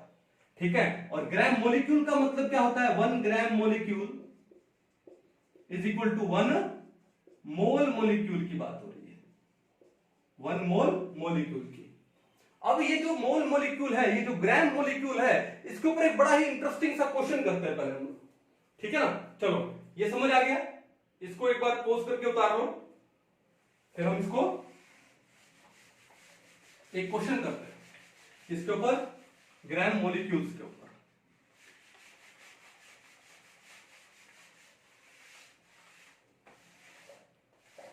चलो, क्वेश्चन देखो क्या है। क्वेश्चन ये है, number of gram molecules of number of gram molecules of oxygen in 6.02 into 10 to raise 24 CO molecules. Find the number of gram molecules of oxygen in 6.022 into 10 to raise 24 carbon monoxide molecules. बड़ा interesting सा question है, pose करके एक बार खुद पहले solve करने की कोशिश करो, फिर उसके बाद हम लोग करते हैं। ठीक है, चलो अब देखो आपको इन्होंने क्या दिया है, कार्बन मोनोऑक्साइड दिया है। अब देखो कार्बन मोनोऑक्साइड का ये क्या एक मॉलिक्यूल है, ये क्या एक मॉलिक्यूल, और इस मॉलिक्यूल में ऑक्सीजन तो एक ही है ना, ऑक्सीजन तो एटम हुई ना, is equal to 1 atom of oxygen.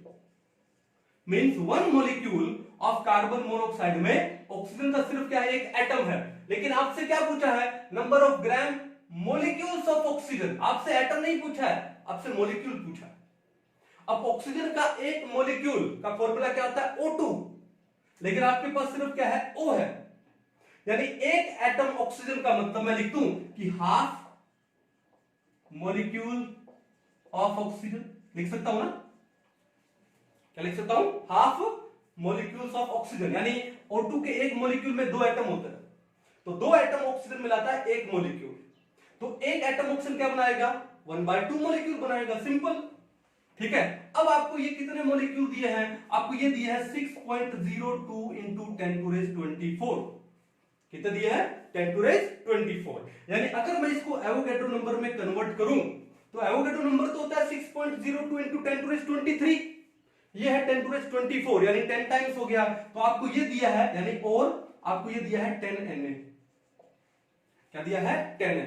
इस 10 Na कार्बन मोनोऑक्साइड मॉलिक्यूल्स में ऑक्सीजन के कितने मॉलिक्यूल होंगे, क्या करना है, इसका हाफ करना है, कर दो, ये कर दोगे आप 10 Na इंटू में 1/2, कितना आ जाएगा, 5 Na। क्या जाएगा, 5 Na molecules of oxygen, molecules of oxygen, यह आ जाएगा। लेकिन आपसे क्या पूछा है, number of gram molecule. Gram molecule का मतलब क्या होता है, मोल मॉलिक्यूल। अब ये Na का मतलब क्या है, मोल, और आगे क्या है, मॉलिक्यूल। इस मोल मॉलिक्यूल को हटा के मैं क्या लिख दूं, यहां पे ग्राम मॉलिक्यूल लिख दूं, तो आपका आंसर क्या जाएगा, 5 ग्राम मॉलिक्यूल्स ऑफ ऑक्सीजन। क्या जाएगा, 5 ग्राम मॉलिक्यूल्स ऑफ ऑक्सीजन। तो 6.02 into 10 to raise 24 carbon monoxide में ऑक्सीजन के कितने ग्राम मॉलिक्यूल्स हैं, 5 ग्राम मॉलिक्यूल्स ऑक्सीजन के। कहानी क्लियर है, ठीक है। चलो अब ऐसा ही एक क्वेश्चन और हो जाए, ऐसा ही एक क्वेश्चन और हो जाए, इसको मिटा दिया जाए। मान लो आपको यहां पर दे दिया जाए, देखो, find the number of gram atoms of oxygen in 6.02 into 10 to raise 24 CO2 molecules। आपको ये क्वेश्चन दे दिया कि आपको CO2 molecules दिया कितने, 6.02 into 10 to raise 24, और उसमें आपको ऑक्सीजन के ग्राम एटम्स निकालने हैं। ठीक है, तो कैसे करोगे, पोज करके पहले खुद सोल्व करो, फिर हम लोग सोल्व करेंगे। ठीक है, चलो सोल्व करते हैं। तो बात क्या है कि आपको क्या दिया है, 6.02 into 10 to raise 24। इसका मतलब क्या हुआ, 6.02 into 10 to raise 24 CO2 molecules का मतलब क्या हुआ। अगर मैं इसको एवोगैड्रो नंबर में लेके आता हूं तो अगर 10 to raise 23 होता तो Na होता, लेकिन 24 है तो ये आपके पास है क्या, 10 NaCO2 मॉलिक्यूल्स है। क्या है, 10 NaCO2 मॉलिक्यूल्स। अब बताओ कि CO2 के एक मॉलिक्यूल में कितने ऑक्सीजन एटम है, क्योंकि आपको यहां पर ग्राम एटम बोला है, ग्राम एटम का मतलब मोल एटम। तो CO2 के एक मॉलिक्यूल में कितने ऑक्सीजन एटम है, 2 ऑक्सीजन एटम है। कितने, 2 ऑक्सीजन। अब बताओ कि ये क्या है, Na मोल, ये क्या है? मॉलिक्यूल, सही है ना? तो 10 मोल मॉलिक्यूल है आपके पास CO2 के, 10 मोल मॉलिक्यूल है, ठीक है, 10 मोल मॉलिक्यूल्स हैं किसके? CO2 के, ओके। और CO2 के एक मॉलिक्यूल में ऑक्सीजन कितने हैं? 2। तो 10 मोल मॉलिक्यूल्स में कितने ऑक्सीजन एटम होंगे? कितने होंगे? 10 को 2 से मल्टीप्लाई कर दो, कितना हो जाएगा? 20। तो आपके पास आ जाएगा क्या? 20 मोल एटम्स ऑफ ऑक्सीजन। देखो CO2 के 10 मोल मॉलिक्यूल में कितने ऑक्सीजन एटम होंगे? तो पहले एक मॉलिक्यूल में आ जाओ। CO2 के एक मॉलिक्यूल में 2 एटम है ऑक्सीजन के, एक मॉलिक्यूल में। तो फिर एक मोल मॉलिक्यूल में कितने होंगे? 2 मोल एटम्स होंगे। फिर 10 मोल मॉलिक्यूल में कितने होंगे? 20 मोल एटम्स होंगे। और मोल एटम को ही हम लोग क्या लिखते हैं? ग्राम एटम लिखते हैं। मोल एटम को ही क्या लिखते हैं? Gram atom. तो क्या जाएगा? Is equal to 20 gram atoms of oxygen, 20 gram atoms of oxygen. आपसे क्या पूछा गया है? Find the number of gram atoms of oxygen. कितना आंसर आएगा? 20। कितना आएगा? 20। There are 20 gram atoms of oxygen in 6.02 into 10 to the 24 CO2 molecules। कहानी समझ आ रही है? सिंपल सा था। तो ये भी फॉर्मूला है, यानी 1 मोल मॉलिक्यूल का मतलब क्या होता है? 1 ग्राम मॉलिक्यूल। 1 मोल एटम का मतलब क्या होता है? 1 ग्राम एटम। कर पाओगे? तो पॉज करके एक बार इसको नोट डाउन कर लो, ठीक है। उसके बाद अगर आपको नंबर ऑफ एटम्स दिए हैं और आपको मोल एटम निकालना हो तो क्या काम करोगे? अगर आपको नंबर ऑफ एटम्स दिए हैं और मोल एटम निकालना हो तो क्या करोगे? देखो, आपको निकालना है मोल एटम्स और नंबर ऑफ एटम दिए हो तो कैसे करोगे? तो mole atom is equal to number of atoms upon में एवोगैड्रो नंबर। एवोगैड्रो नंबर से डिवाइड कर दो तो आपके पास क्या जाएगा? मोल एटम आ जाएगा। चलो कुछ एक क्वेश्चन सोल्व करते हैं मोल कॉन्सेप्ट के, ठीक है ना। कुछ एक प्रीवियस ईयर के हैं, कुछ एक नॉर्मल क्वेश्चन है। पहला क्या देखो, the largest number of molecules are in. कभी भी क्वेश्चन आ जाए लार्जेस्ट नंबर, हाईएस्ट नंबर या लोएस्ट नंबर ऑफ मॉलिक्यूल्स, तो नंबर ऑफ मॉलिक्यूल नहीं निकालना आपको, नंबर ऑफ मोल निकाल लो। जिसके नंबर ऑफ मोल ज्यादा है वही आपका आंसर है, जिसके नंबर ऑफ मोल कम पूछा हो, वो नंबर ऑफ मोल कम है, वो आपका आंसर है। अब यहां पर क्या पूछा आपसे? The largest number of molecules. तो हम लोग मॉलिक्यूल नहीं निकालेंगे, हम लोग क्या निकालेंगे? मोल्स निकालेंगे, ये याद रखना। तो पहले देखो क्या दिया है? 28 ग्राम ऑफ CO। आपको वेट दिया है सबका। जब आपको वेट दिया जाए तो नंबर ऑफ मोल निकालना हो तो फॉर्मूला क्या है? गिवन वेट बाय में मोलर वेट। अब देखो यहां पे नंबर ऑफ मोल कैसे निकालोगे? गिवन वेट कितना है? 28 और CO का मोलर वेट कितना होता है? कार्बन का 12, ऑक्सीजन का 16, ये भी कितना हो गया? 28। तो कितना आ गया? 1। तो 28 ग्राम ऑफ कार्बन मोनोऑक्साइड में उसके कितने मोल हो गए? 1 मोल हो गया। अब आता है 46 ग्राम ऑफ C2H5OH इथेनॉल, तो उसके नंबर ऑफ मोल निकालते हैं ये लोग। गिवन वेट कितना है? 46। मोलर वेट देखो, 2 कार्बन यानी 12 टू 24, टोटल कितने हाइड्रोजन है? 6। 24 प्लस में 6 कितना हुआ? 30, और एक ऑक्सीजन यानी 16, 30 प्लस में 16 यानी 46, तो 46 बाय 46 ये भी कितना हुआ? 1 मोल हुआ। चलो 36 gram of water, given weight 36, और वाटर का मोलर वेट कितना होता है? 2 प्लस में 16 यानी 18, तो टोटल कितने मोल आ गए? 2। नाइट्रोजन पेंटाऑक्साइड N2O5 आपको दिया है, गिवन वेट निकालना है। कितना है गिवन वेट? 54, और मोलर वेट देखो, नाइट्रोजन का कितना होता है? 14, तो 2 नाइट्रोजन का कितना होगा? 28। ऑक्सीजन का होता है 16, तो 5 ऑक्सीजन का कितना होगा? 80, तो 80 प्लस में 28, 108, और ये कितना आ गया? 1/2 यानी 0.5। आप बताओ इन चारों में से किसके नंबर ऑफ मोल सबसे ज्यादा है? वाटर के नंबर ऑफ मोल सबसे ज्यादा है, तो उसके जो नंबर ऑफ मॉलिक्यूल्स है वो भी सबसे ज्यादा होंगे। यानी आगे क्या लगाना है? सिर्फ एवोगैड्रो नंबर लगाना था, 2Na हो गया नंबर ऑफ मॉलिक्यूल, सिंपल। चलो AIPMD 2004 का क्वेश्चन देखो, the maximum number of molecules are present in. Same वही क्वेश्चन है लगभग। लेकिन यहां पर उसको वॉल्यूम से भी रिलेट कर दिया गया, कोई बात नहीं, करेंगे।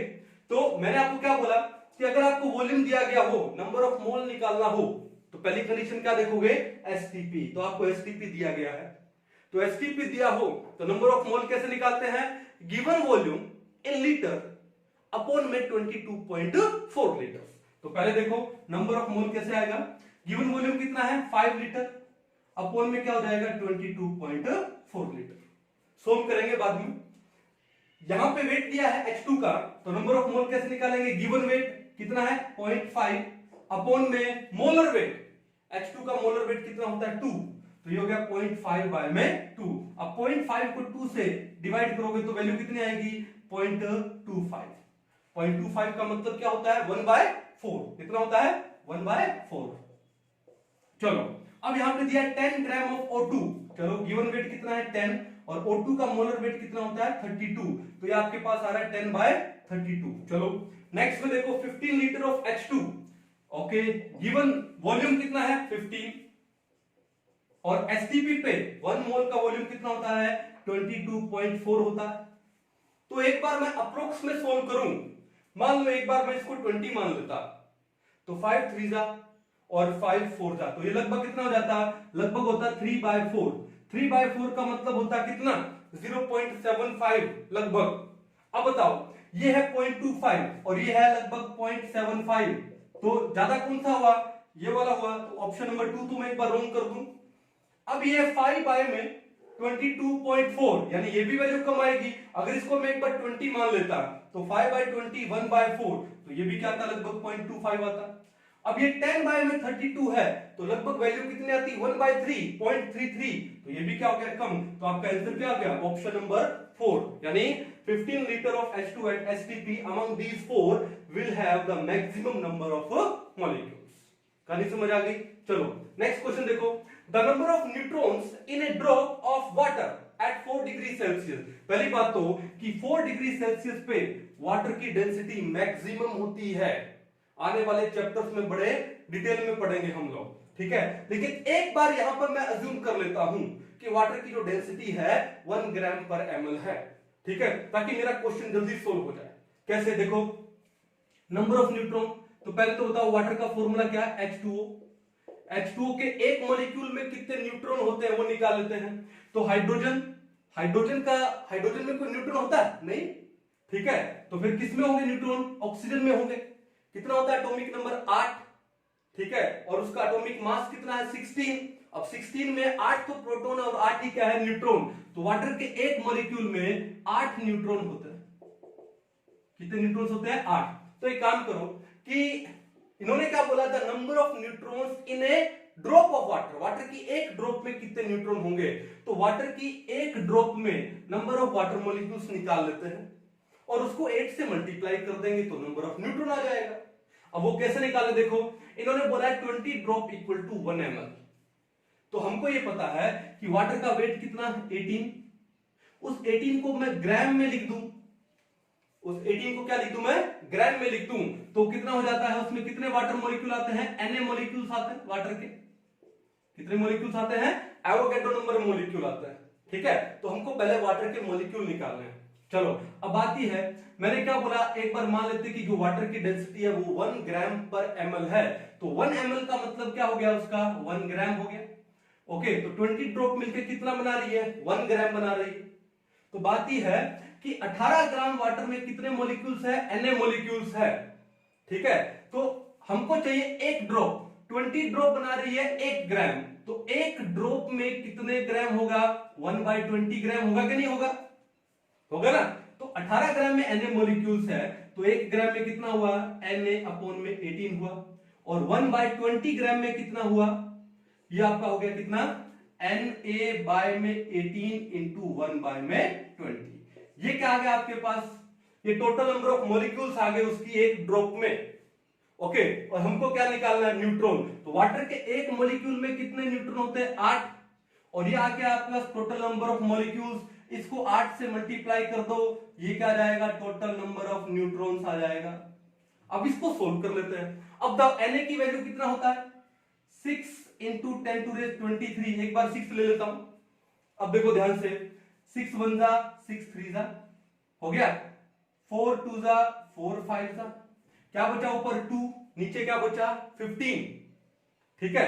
अब ये है 10 टू रेस 23, एक जीरो यहां से ले लेते हैं, ये हो जाएगा 22 और ये हो जाएगा 20, तो आपके पास आ गया 20 अपॉन में 15 इंटू 10 टू रेस 22। अब 20 अपॉन 15 यानी 4/3, 4/3 यानी 1.33, तो आपके पास ये आ जाएगा 1.33 इंटू 10 टू रेस 22। कितने न्यूटन आ गए 1.33 into 10 to raise 22। Option number 2 is the correct one.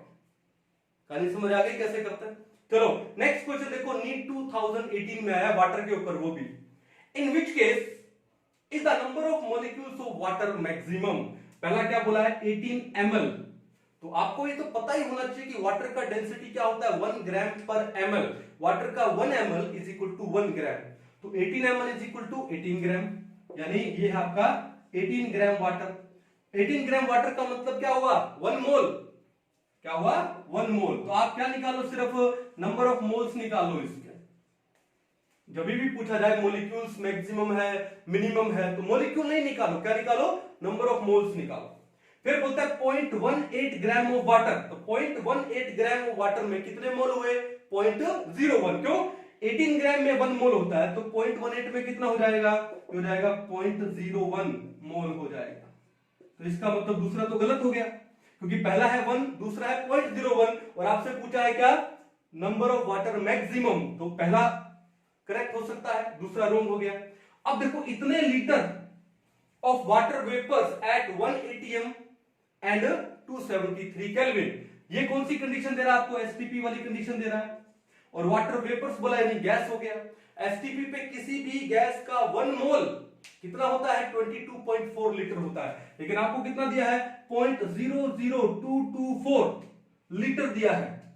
तो देखो 22.4 अगर होता तो पॉइंट यहां होता, और पॉइंट से पहले 1 2 3 4, ये 4 डिजिट है, 4 डिजिट पहले पॉइंट आ रहा है, इसका मतलब आपको ये क्या दिया 10 टू रेज -4 मोल दे रहा है।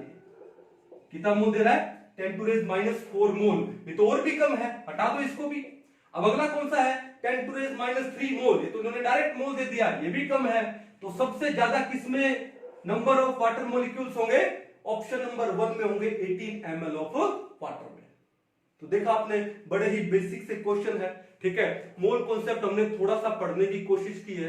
क्या ये मोल कॉन्सेप्ट हमारा कंप्लीट हो गया, बेसिक तो कंप्लीट हो ही गया।